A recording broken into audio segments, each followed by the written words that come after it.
चित्तौड़गढ़ से बीजेपी के बागी चंद्रभान सिंह ये 2000 वोट से आगे चल रहे हैं। जय तारण से बीजेपी के बागी उम्मीदवार योगी लक्ष्मण नाथ 8000 वोट से आगे हैं। कामन सीट ऐसी है जिस पर कांग्रेस के बागी मुख्तियार अहमद 3000 वोट से आगे हैं। सीकर से निर्दलीय ताराचंद दयाल 6000 वोट से आगे हैं। शिव से बीजेपी के बगावत करने वाले रविंद्र भाटी 7000 वोट से आगे हैं। बयाना सिटी से निर्दलीय ऋतु 9000 वोट से आगे चल रही हैं। डीडवाना से वसुंधरा के करीबी यूनुस खान 1500 वोट से आगे चल रहे हैं। तो ये अंडरस्टैंडिंग है इन 21 लोगों की जो आगे चल रहे हैं। और इस समय जो टैली है, अगर इसको एनालाइज करने की कोशिश करें, ये जो आंकड़े हैं ये इलेक्शन कमीशन की वेबसाइट के आंकड़े भी हैं। 4 राज्यों में कांग्रेस पार्टी को जबरदस्त झटका लगता हुआ दिखाई दे रहा है। कांग्रेस के लिए शॉकिंग और बीजेपी के लिए सरप्राइजिंग ट्रेंड है छत्तीसगढ़ में। छत्तीसगढ़ में जब शुरुआती रुझान आ रहे थे तो कांग्रेस आगे थी, सबको लग रहा था ये नेचुरल है, कांग्रेस की सरकार बन जाएगी। सब तारीफ कर रहे थे भूपेश बघेल की, लेकिन अब जो ट्रेंड आए हैं इसमें बीजेपी बहुमत के आंकड़े से आगे निकल रही है। इस समय जो ट्रेंड है अगर ये जारी रहे तो छत्तीसगढ़ में भारतीय जनता पार्टी की सरकार बनेगी। ट्राइबल एरिया में बीजेपी को जबरदस्त सपोर्ट मिला है जिसका असर दिखाई दे रहा है। कांग्रेस के लिए अगर अच्छी खबर है तो सिर्फ तेलंगाना से। तेलंगाना में कांग्रेस की सरकार बनना तय है।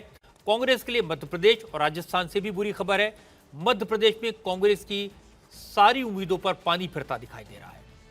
मध्य प्रदेश में जो शुरुआती ट्रेंड है, अगर ये ट्रेंड बने रहे तो शिवराज सिंह चौहान का जादू चलता हुआ दिखाई दे रहा है। लैंडस्लाइड विक्ट्री है शिवराज सिंह चौहान के लिए। और राजस्थान कांग्रेस के हाथ से निकल सकता है, लेकिन राजस्थान में निर्दलीय कितने हैं, कौन है, छोटी पार्टियों के नंबर कितने हैं, वो लोग कौन है, किसको सपोर्ट करेंगे, इस पर नजर रखनी पड़ेगी। 22 निर्दलीय हैं जो आगे चल रहे हैं। तो ये निर्दलियों का अपडेट था और इसमें आपने देखा ज्यादातर जो निर्दलीय हैं, जो बागी थे, वो भारतीय जनता पार्टी के ज्यादा दिखाई दे रहे हैं। अब ये देखना होगा कि जरूरत पड़ने पर ये कितना समर्थन जो है बीजेपी का करते हैं। देवेंद्र, और उसमें जैसा कि पहले मैंने कहा था कि सबसे ज़्यादा निर्भर ये करेगा कि क्या वसुंधरा राजे को आगे किया जाता है। जो हमारी जानकारी है उसके हिसाब से जैसे चुनाव में वोटिंग हो गया उसके बाद वसुंधरा राजे सिंधिया को एक तरह से इनडायरेक्ट मैसेज मिला है कि बाकी निर्दलियों से आप संपर्क करें। और दूसरी तरफ वसुंधरा राजे के तेवर में भी आप देखें तो उसमें आपको पहले की तुलना में बहुत बदलाव नजर आएगा। जैसे संघ के साथ उनके रिश्ते हमेशा ही बहुत ख़राब और तनावपूर्ण माने जाते रहे हैं, लेकिन कल आपने देखा कि इस संघ के दफ्तर में वो गई थी। इसके अलावा बेहद करीबी बातचीत में भी वोटिंग के बाद जब भी कोई उनसे मुख्यमंत्री की बात करता है तो वो लगातार यही कह रही हैं कि माई जो चाहेगी वही होगा। माई मतलब देवी माँ के बारे में, माई वो बहुत भक्त हैं। तो ये दिखा रहा है कि वसुंधरा राजे ने भी अपने तेवर में काफ़ी नरमी लाई है और पार्टी ने भी एक इंडिकेशन उनको देकर कि जो भी इंडिपेंडेंट हैं उनसे बातचीत करें। और हमारी जानकारी है कि ऑलरेडी वो बीजेपी के सभी उम्मीदवारों से जो कि निर्दलीय थे, बागी थे, जीतने की स्थिति में थे, उनकी बातचीत हो चुकी है। अच्छा, इस वक्त छत्तीसगढ़ के बीजेपी अध्यक्ष अरुण साहू साहब हमारे साथ जुड़ रहे हैं इस वक्त। बहुत स्वागत है आपका अरुण साहू जी। छत्तीसगढ़ में वाकई आपकी पार्टी चौंकाती हुई दिखाई दे रही है, क्या रिपोर्ट्स आप तक पहुंच रही हैं? जी बहुत धन्यवाद आपका। मैं लगातार प्रदेश अध्यक्ष बनने के बाद लगातार पूरे प्रदेश में घूमा हूं और कार्यकर्ताओं से संवाद किया है, जनता से संवाद किया है। 2018 में बड़े बड़े वायदे करके कांग्रेस पार्टी ने छत्तीसगढ़ में सरकार बनाई थी और 5 साल में कांग्रेस की सरकार ने हर वर्ग को ठगने का काम किया, धोखा देने का काम किया। छत्तीसगढ़ को अपराध का गढ़ बना दिया, नशे का गढ़ बना दिया, छत्तीसगढ़ को भ्रष्टाचार का गढ़ बना दिया, धर्मांतरण का गढ़ बनाया, विकास को अवरुद्ध किया। और इसलिए छत्तीसगढ़ की जनता कांग्रेस की सरकार से छुटकारा चाहती थी और निश्चित रूप से जनता का आशीर्वाद भारतीय जनता पार्टी को लगातार मिल रहा था। हमने सड़क से लेकर सदन तक हर मुद्दे को लेकर, जनता के मुद्दों को लेकर लड़ाई लड़ी। भारतीय जनता पार्टी का एक एक कार्यकर्ता पूरी ताकत से चुनाव के मैदान में डटा और आज ये जो परिणाम आ रहे हैं, मैं लगातार इस बात का दावा करते रहा हूं कि भारतीय जनता पार्टी छत्तीसगढ़ में स्पष्ट बहुमत से सरकार लेकिन अरुण बनाने जी बहुत वाली है पीछे नहीं है कांग्रेस और पार्टी आपसे। कांग्रेस के कुशासन ये का अंत होने देखिए वाला है। चुनाव के दौरान ये कहा जा रहा था कि गांव में और आदिवासी इलाकों के अंदर कांग्रेस पार्टी को बहुत अच्छा कर रही है। मैं यही आपसे जानना चाह रहा हूं कि आपकी जो बढ़त आ रही है कहां से आ रही है? देखिए, न केवल सरगुजा से, न केवल बस्तर से, संपूर्ण छत्तीसगढ़ में भारतीय जनता पार्टी को जनता का आशीर्वाद मिल रहा है, सहयोग मिल रहा है और पूर्ण बहुमत से छत्तीसगढ़ में भारतीय जनता पार्टी की सरकार बनने वाली है। मोदी जी की गारंटी जो हमने छत्तीसगढ़ के जनता के सामने प्रस्तुत किया, छत्तीसगढ़ की जनता डबल इंजन की सरकार बनाकर छत्तीसगढ़ को तेज गति से विकास में आगे ले जाना चाहती है, क्योंकि 5 साल में छत्तीसगढ़ की दुर्दशा कांग्रेस की सरकार ने की है। केवल लूटने का काम किया, केवल छत्तीसगढ़ को लूटने का काम किया। कांग्रेस के एटीएम के रूप में छत्तीसगढ़ का उपयोग किया, छत्तीसगढ़ की गरीब जनता के साथ अन्याय अत्याचार किया, जो नौजवानों के सपनों को तोड़ने का काम किया, माताओं बहनों के साथ अत्याचार किया, धोखा दिया, राज्य के अधिकारी कर्मचारी लोगों को धोखा दिया, अनुसूचित जाति को, जनजाति को, पिछड़े वर्ग को, हर वर्ग को इस सरकार ने ठगने का काम, धोखा देने का काम किया और इसलिए छत्तीसगढ़ की जनता। अरुण जी, मैं आपको एक खबर दे दूं, इस वक्त भूपेश बघेल अपनी सीट से पाटन से पीछे हो गए हैं। भूपेश बघेल मुख्यमंत्री छत्तीसगढ़ इस वक्त अपनी सीट से पीछे चल रहे हैं, ये इस वक्त की बड़ी खबर। और इतना ही नहीं, उनकी सरकार के 6 मंत्री भी वो भी अपनी सीट पर पीछे। भूपेश बघेल इस वक्त 300 वोट से पीछे, उनकी सरकार के 6 मंत्री भी अपनी सीटों पर पीछे चल रहे हैं। अरुण जी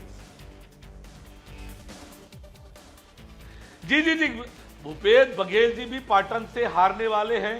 कांग्रेस के सभी बड़े नेता और मंत्री इस चुनाव में हारने वाले हैं, क्योंकि 5 साल इन्होंने जनता के लिए कुछ नहीं किया, केवल अपना घर भरा, केवल लूटने का काम किया। ये ऐसी सरकार है, हिंदुस्तान में ऐसी कोई सरकार नहीं होगी जो सरकार 5 साल में एक प्राइमरी स्कूल नहीं बना पाती है, जो सरकार 5 साल में एक प्राथमिक स्वास्थ्य केंद्र नहीं बना सकती है। केवल और केवल छत्तीसगढ़ को लूटने का काम किया, छत्तीसगढ़ की जनता को धोखा देने का काम किया। ऐसी सरकार, वो बड़े बड़े दावे लगातार ये कर रहे थे, 75 पार। हम लगातार कहते रहे कि कांग्रेस के जितने दावे हैं, जितने वायदे हैं, वो केवल होर्डिंग में दिखता है, विज्ञापन। अब उन्होंने 75 किलो मिठाई भी मंगवा रखी है, पर होता है। सुबह से हमारी संवाददाता वहां उनके ऑफिस में है, वो बता रही थी 75 किलो मिठाई मंगाई गई है कांग्रेस के दफ्तर में। देखिए, ये धरे के धरे रहने वाले हैं। ये खुशियां और मिठाई तो छत्तीसगढ़ की जनता आज बांटने वाली है। कांग्रेस के कुशासन की मुक्ति के लिए आज छत्तीसगढ़ में एक फिर दिवाली मनने वाली है।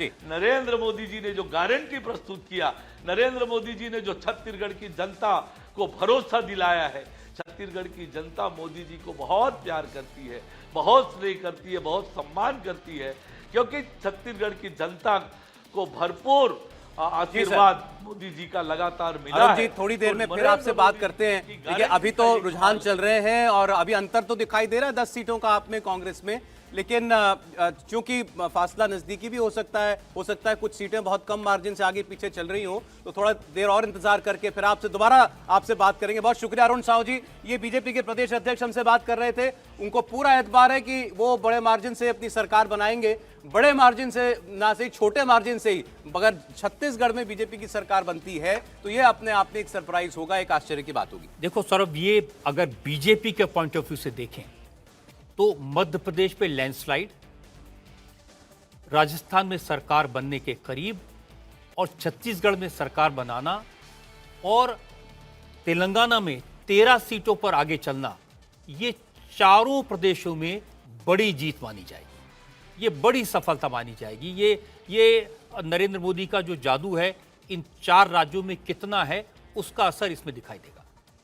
बिल्कुल, बीजेपी तेलंगाना में 13 पर, राघवन बता रहे थे शायद 15 सीटों पर वो मजबूती के साथ लड़े थे। 17 23 सीटों पर उन्होंने आखिरी में जीरो डाउन किया था सौरभ, उसके बाद ये कहा था कि 17 सीटों पर उनका फोकस है जहां पर वो नंबर 1 पार्टी हो सकते हैं। आदिलाबाद, निजामाबाद, करीमनगर और हैदराबाद जो अर्बन है, इन जिलों पर उनका सबसे ज़्यादा फोकस था। अगर वाकई में ये टैली आखिरी तक रहती तो एक बहुत बड़ा प्लस कह सकते हैं बीजेपी के लिए, क्योंकि 2018 के चुनाव में जहां बीजेपी का चुनाव प्रतिशत सिर्फ 6% था, हमने देखा कि 2019 के लोकसभा चुनाव में 19% गया, 4 वहां से बीजेपी के एमपी जीत कर आए। उसके बाद ऐसा लग रहा था कि बीजेपी ने सर्ज किया 2020 के जीएचएमसी इलेक्शंस में, लेकिन उसके बाद एक डाउनफॉल वहां देखा। लेकिन अगर ये ट्रेंड जो है, अगर ये परिणाम में परिलक्षित होते हैं तो साफ साफ अंदाजा लगाया जा सकता है कि वो जो 19% वोट शेयर जिसकी बात बीजेपी कर रही है शायद उसको टच कर जाए, और जो मादिगास को एससी में जो सब कैटेगरी में रिजर्वेशन देने की बात लगातार प्रधानमंत्री भी अपनी रैलियों में कर रहे थे, उसका असर कहीं ना कहीं देखने को मिलेगा अगर ये नतीजों में तब्दील होता है। एक बार फिर से 3 राज्यों की तरफ आप ये जरा टैली देखें।